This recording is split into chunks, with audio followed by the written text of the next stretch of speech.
Hello. We're starting right where we left off in Mark chapter 14, verse 42. Rise, let us go. Here comes my betrayer. Just as he was speaking, Judas, one of the 12, appeared. With him was a crowd armed with swords and clubs sent from the chief priests, the teachers of the law, and the elders. Now the betrayer had arranged a signal with them. The one I kiss is the man. Arrest him and lead him away under guard.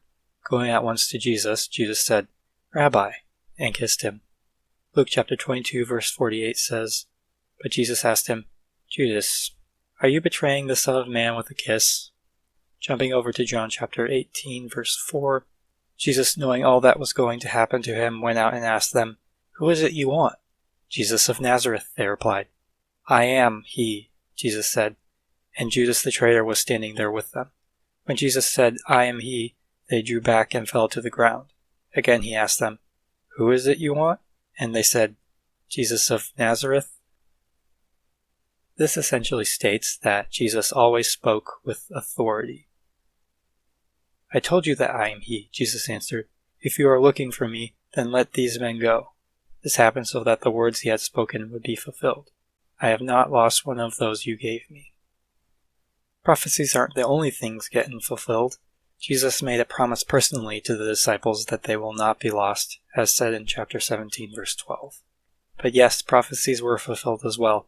I went on a bit of a tangent because I'm fascinated by the Psalms. It's just interesting how Jesus' life reflects David's. Psalm 41:9 says, Even my close friend, whom I trusted, he who shared my bread, has lifted up his heel against me. David was betrayed by his advisor. Jesus was betrayed by Judas. Judas was a close friend to Jesus. None of the Pharisees could have betrayed Jesus because none of them were his friends, except for maybe Nicodemus, but you get what I'm saying. The Pharisees, the Romans, they were just arresting Jesus. Judas was really the one to hurt Jesus. But verses 10 and 11 are fascinating too. Verse 10 says, But you, O Lord, have mercy on me. Raise me up that I may repay them. For David, this probably meant he wanted his strength back so he could get even. But Jesus flipped that, because he was raised up on the cross and paid for their sins. So look, I won't get into the debate whether or not Judas went to hell, but I will say that according to the Psalms, Jesus paid for the sins of his betrayer. And verse 11 says, I know that you are pleased with me, for my enemy does not triumph over me, which again gives the ultimate assurance that God always wins. Satan's plan does not foil God's plans.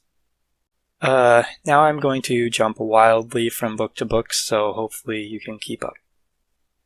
Matthew 26:50, Jesus replied, Friend, do what you came for. Luke 22:49 says, When Jesus' followers saw what was going to happen, they said, Lord, should we strike with our swords? John 18:10 and 11 says, Then Simon Peter, who had a sword, drew it and struck the high priest's servant, cutting off his right ear. The servant's name was Malchus. Jesus commanded Peter, Put your sword away. Shall I not drink the cup the Father has given me? Matthew 26:52.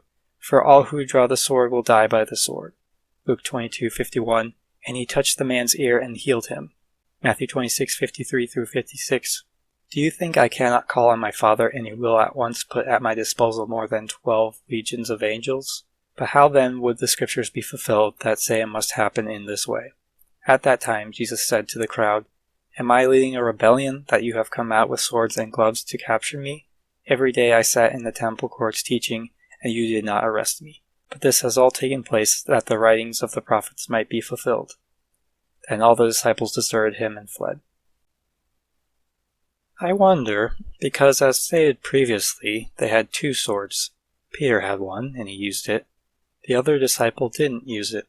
We can only speculate who that was. I like to think it was the zealot.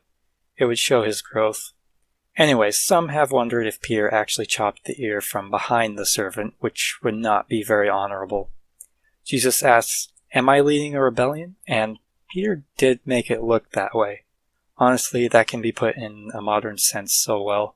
Jesus asks, Am I leading a rebellion? And people are like, Well, they talk about gun rights more than they talk about you. And Jesus would say, Yeah, sorry about that. We need to be careful to not misrepresent God.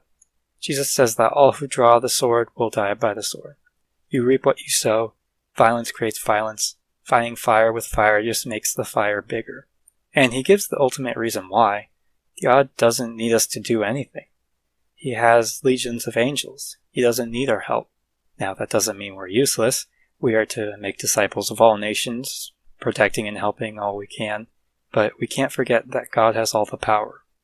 The disciples would obviously want to prevent the arrest because it's obviously terrible, but they forgot that God was in charge, and this would not end badly.